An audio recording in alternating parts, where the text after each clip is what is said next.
Welcome back. Countrywise Kitchen has come high in the Malvern Hills, not only to get a flavour of this wonderful air they have up here, but also a taste of the counties all around. I'm heading west now, into Herefordshire, a county famous for its apples and its orchards.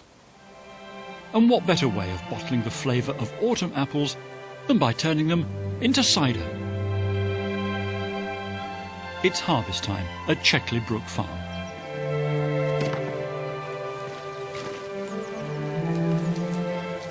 Owner Ed French has known this orchard pretty much all his life.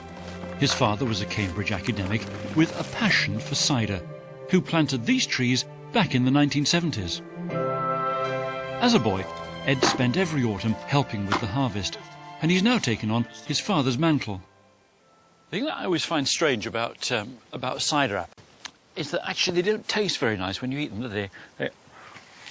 They're certainly not eating apples. That's not the worst I've eaten, but I mean, you wouldn't eat that. You certainly would not eat that. Excuse me, no, it's it's really quite horrible. No. So why is it that you get a really quite unpleasant apple like that and turn it into something as good as cider? An eating apple, has a lot of sugar, but it has very little acid or very few tannins, and it's those tannins and acids that give a cider its distinctive flavour. I notice no advanced mechanised methods of picking up the apples. Not at this stage, no. It's very much labour intensive. Bend down and pick them up. Yes, it will certainly give you a very bad back if you do too much of it. Ed's father didn't just make cider, he also published a scholarly book about its history and traditions. And his passion for cider didn't stop there.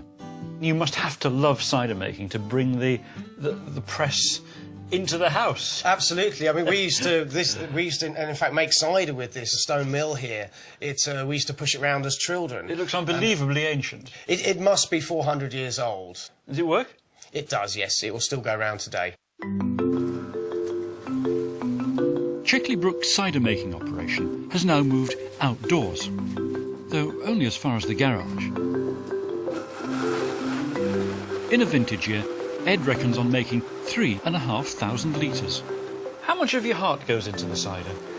A lot of it. It's very labour-intensive. It's at every stage you have to pay attention to what you're doing. It's very much of a labour of love. Enough talk? Perhaps a little drinking? Absolutely, May yes. I? Yes, certainly. The Checkley cider and a toast perhaps to your father, R.K. French, who was the inspiration for it all. Absolutely. Do you think he would approve of this tipple? He would. I think anyone would approve of that, wouldn't they? Yes,